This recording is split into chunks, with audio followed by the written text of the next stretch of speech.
Hi guys, let's talk about how to use marker and colored pencil together to make better looking marker drawings.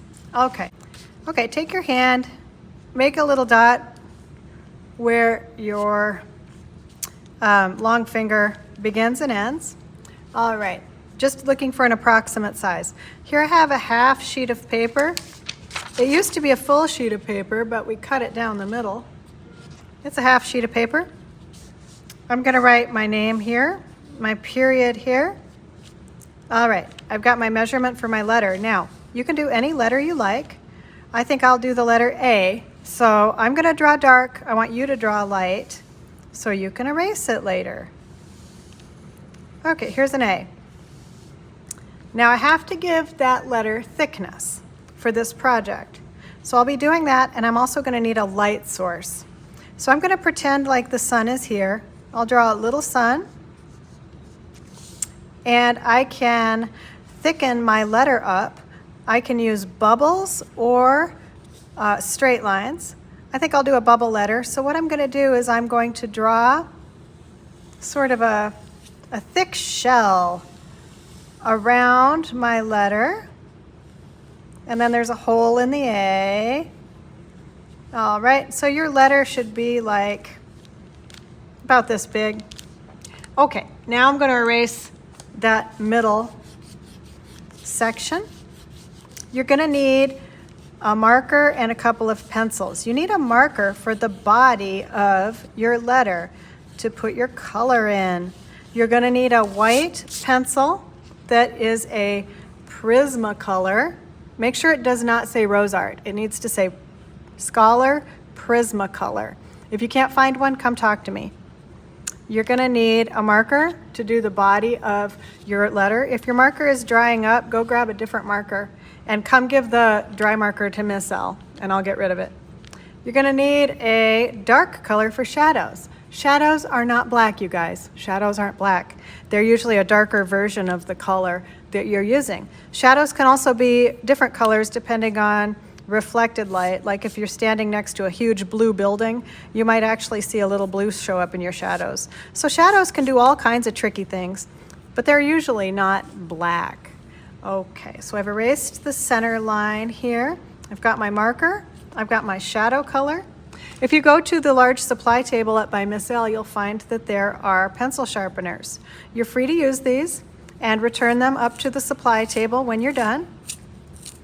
And make sure you put the shavings in the trash. All right, so my first order of business is going to be to fill in my letter. Now the first thing I'm gonna do, I'm seeing I have that brush tip. I don't love it. I'm gonna go with the chisel tip instead. Okay, the first thing I'm gonna do is outline my letter. Take your time. Oh, my marker's getting a little dry. I think I might switch colors rather than suffer with this marker. So this marker is getting too dry to do a good job because I know I've got to fill it in, and look, I'm gonna go give this marker to Miss L, and I'll find an alternate color. I think I'll find something that'll go over the work I already did, probably like red or purple. I got a red one. I'm just gonna go over that old purple, and I'm gonna outline my letter. Take your time and do it neatly.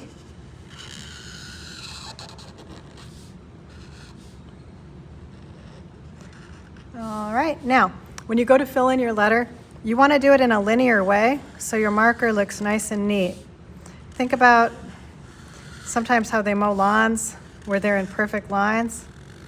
That is better craftsmanship with markers. So you just barely overlap. Give yourself some straight lines. Change direction, you know, I could have also gone up this way. Either way is fine, but you just want it neat and tidy. Okay, you've got your fill done. Any white dots, go and kind of just touch those. Okay, got my fill done. Now I'm gonna think about where my sunshine is. It's right here.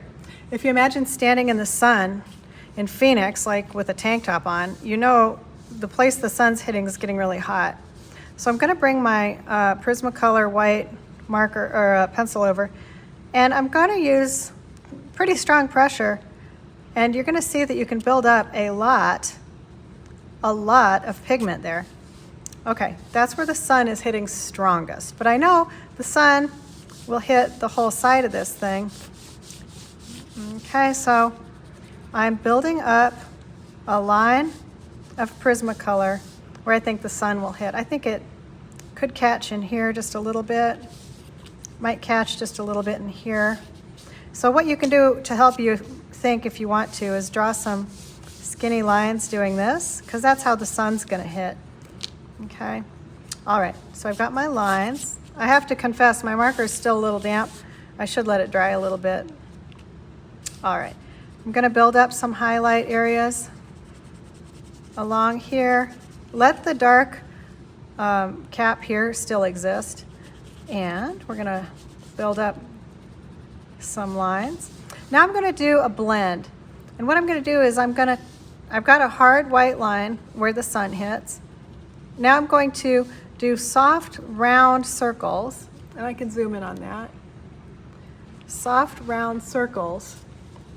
And what I'm shooting for is to do like 1,000,000 of these circles, and I'm trying to soften up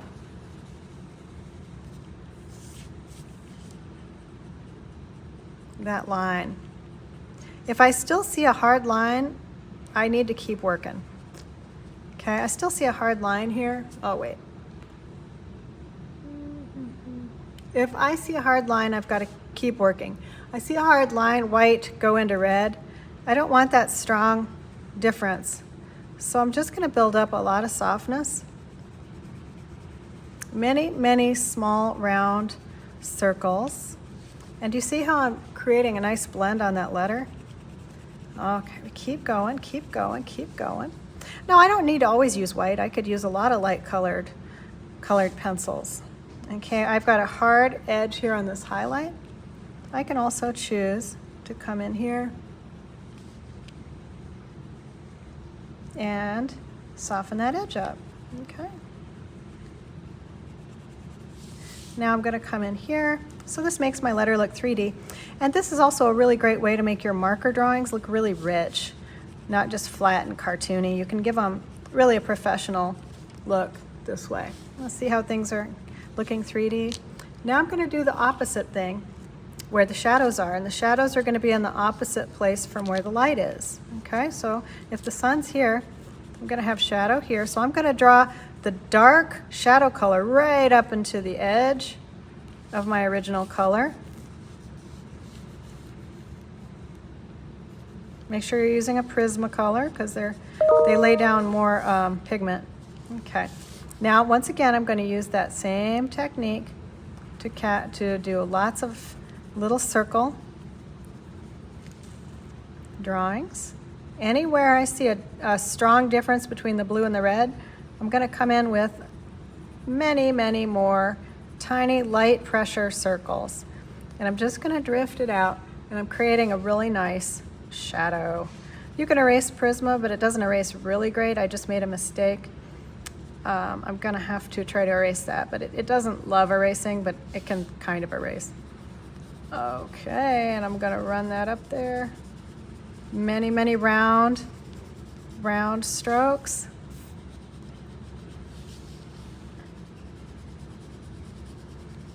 And I'm just analyzing. Anywhere I see a strong difference between the red and the purple, I'm just going to come in and continue building up that dark pigment. I know under my feet are usually shadows, so I'll throw a little shadow down there. Okay. And keep cleaning it up. I could always come in with a red colored pencil too and put a crisp edge around here. And that's nice. You really want to go for crispness with this. And you're going to see that you're able to really give it a nice 3D polished look. When you're done, make sure you've got your name, first name, last name, and your period on this. And I will be giving you points. Thank you.